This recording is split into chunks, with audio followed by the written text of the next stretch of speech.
Okay, now we will do the Adnal halq. So what is Adnal halq? It is the third specific articulation point of the al-halq. Okay, the first one is aqsa al-halq, hamza ha, wast al-halq, ayn ha.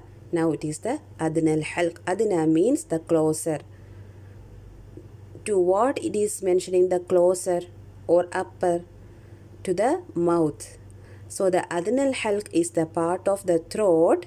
It is closer to the mouth and away from the throat. It is the upper part. Okay, it is the third specific articulation point. We will check what is going on here. Okay, so when I am taking the upper part, see, until here we have discussed the wastul halq, right? I can do like this. Let me give again. So this is the wastul halq. Okay, it is the aqsal halq, it is the wastul halq. What we are going to deal, the blue colored area, now it is complete. It is the adnal halq. Okay, it is the aqsal halq, isn't it? So what we now need is this area. Okay, let me check if this is a zoomed portion. Okay, no zoomed position. Okay, so just keep in mind this, the third area, it is called the Adnal halq. So for every area what we have discussed until now, there is a specific organ, right? For the aqsal halq there is the vocal cord. For the wastul halq there is this epiglottis, and for the Adnal halq there are more than one specific organs that I would say. Which are they? The first one is this red colored area that you can see. Okay, what is it? It is the uvula. Okay, when we widely open our mouth we can see a hanging portion. I think we have discussed this part in the last class, right? About feeling the upper roof. No problem, it is coming again. So this is the first part that we need, and the second is the root of the tongue. Okay, what is the root? The root of the tongue is the area where the tongue is ending, or it is fixed at the part it is closer to the throat. Okay, from these two area, what is coming? The two letters, the ghain and the kha. The ghain and the kha. Okay, now we will move to the feeling of the upper roof. Which are the organs in the upper roof? What is upper roof? Upper roof is the area opposite to the tongue. Okay, it is the area of our upper jaw. We can feel from the outer part to inside. When I am asking you to feel, just stick your tongue out and start from the teeth. Okay, feel with the tip of your tongue. We can touch the tip of the upper incisors, right? The upper front two teeth, just try to touch with your lips. With the tongue. Okay, I am doing that. I felt the bottom edge of the upper incisors. Now you can take in the tongue a little bit. Now I can feel the back plate of the teeth, the portion of the teeth inside. I can feel that. Okay, when I am feeling there, I can just feel a soft part along with that. The junction of the teeth with that soft part is what we are calling as root. Okay, the junction of the teeth to the inner red area, the gums, the junction is mentioned as the root. From the root, little area backwards, you can feel a soft area. Feel it. It is the gums. So the teeth, then the root, and then the gums. When you are coming back, you can feel some disturbance area. You know, it will be like line area, right? You can feel some little bit ups and downs are there, like ridges or something. What is that area? That area is called as the muqaddimul hanak. It is in Arabic. It is the gum line area. Okay, or we will say alveolar ridge in babies. We can see when we are imagining the cute smile, mashallah. We can see their upper, this alveolar ridge more closer. Okay, yeah. So that is the fourth area. The first, the teeth. The second, the root. The third, the gums. The fourth is the gum line area. The area where the gum lines are ending, you can feel a small depression, right? It is going inwards. Okay, it is going somewhere inwards, but it is like a hump. Okay, or some depression. We are going to somewhere inside. That area little bit hard, right? Towards a little bit more, you can feel that hard area. It is called the hard palate. When you can move inside more, this hard palate area, you can feel like it is changing to somewhat soft, more soft. Towards the end part, you can feel the soft part. It is called the soft palate. Until there, we can roll up your tongue. Okay. What is the uvula? This uvula is the extension of this soft palate. We felt until soft palate, right? We can't move it further. I can't do that. Okay. So the uvula is the extension of this soft palate, and when we go in front of a mirror and just try to stick your tongue out and open the mouth widely, you can see that hanging portion. It is called uvula. It is the area mainly we need here for a makhraj, for the articulation of ghain and the kha. And the area corresponding to the opposite to that uvula area, that is the portion of the tongue where it is attached to the mouth, closer to the throat. It is called the root of the tongue, or the jadrul lisan. Whenever we can raise the tongue and touch the uvula.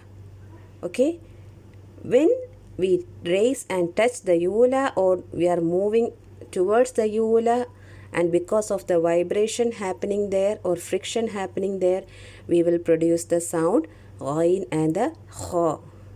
Okay, here it is not hitting, because the tongue is a very large wide area. Okay, and the uvula, it is a very narrow thing. It is only just a point or dot, so we can't hit and make the sound just like we are ringing the bell. No. Okay, it is because of the friction happening there. Oh, see, understood. Now we will come to the picture again. You can see the gums here, the gum line area here, hard palate, soft palate, the extension of uvula also. Okay. Now we will take the uvula. What is this uvula?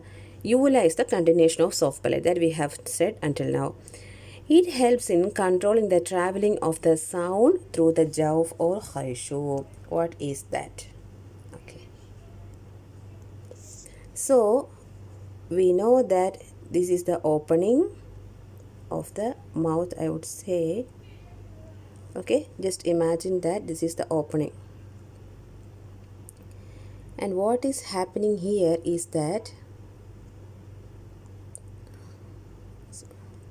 give me 1 second. Okay.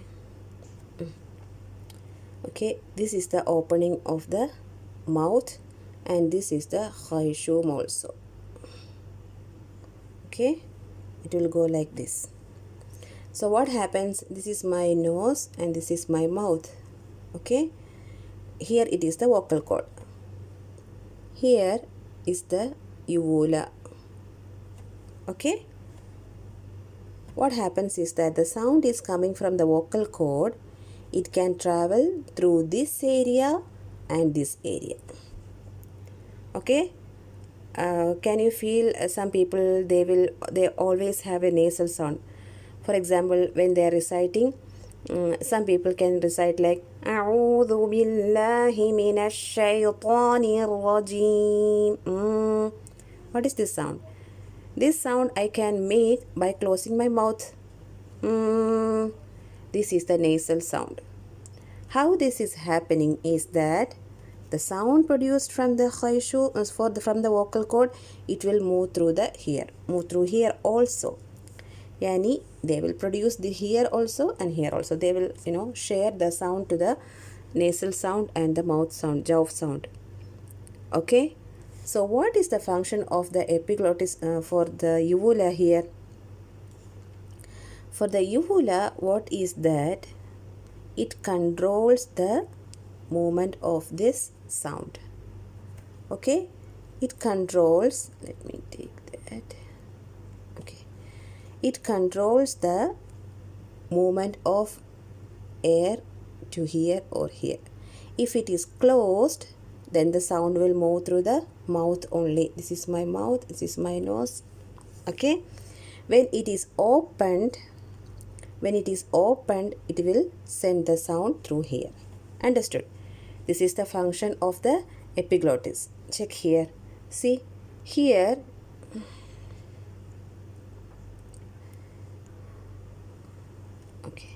here it is closed. See? So now if a sound is produced, it will move through here only. Now the mouth is closed. Okay, so there is no way. But imagine the mouth is opened. The sound will travel through this way. Because why? Because the uvula is closing the khayshum here. Okay. What if the uvula is opened? Then the sound can travel through the khayshum also. That is the function of the uvula. It controls the traveling of the sound, either if it has to travel through this way or that way. Okay. Now the two letters which are produced here as are, which are they? The ghain and the kha. Okay. We will go to the one by one. How the letter ghain is produced. Okay. So you can hear the uvula is blocking the nasal cavity. Okay. There is no escaping of the sound through khayshum. Khayshum is the nasal cavity. Okay. The sound will go out through mouth only. Okay. So how the sound is, you can see a Wi-Fi symbol here, right? The Wi-Fi symbol is the place or the sound where it is emitting. The ghain is happening when the back part of the tongue will raise to the uvula. You can see a small gap there. Okay. So it is not meaning that it is touching the uvula. There is a gap there. And this gap, it is not like the gap of the uvula. Because the picture shown here is a cross section. It is a cut part. Okay. The epiglottis, if the image is like that, because the epiglottis is a leaf shaped, and if it is pushing downwards, that means it is closing some part also. That is why it became a partially opened.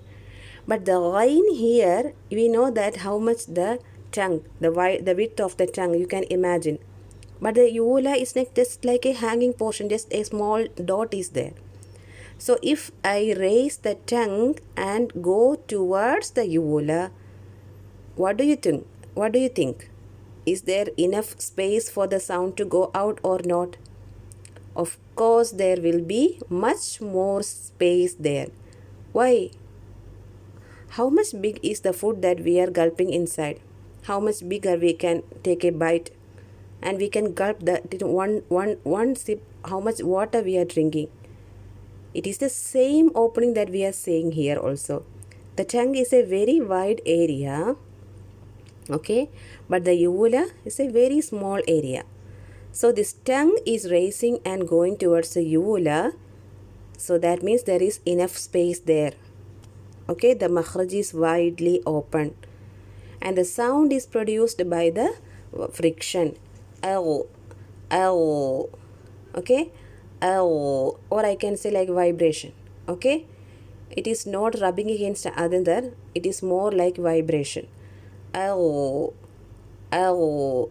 Okay, I can clearly feel the movement of the uvula. Ow, ow. Now we will go to the sifat. Okay, take your right and left hand in position. Okay, left hand in the neck and the right hand in front of your mouth.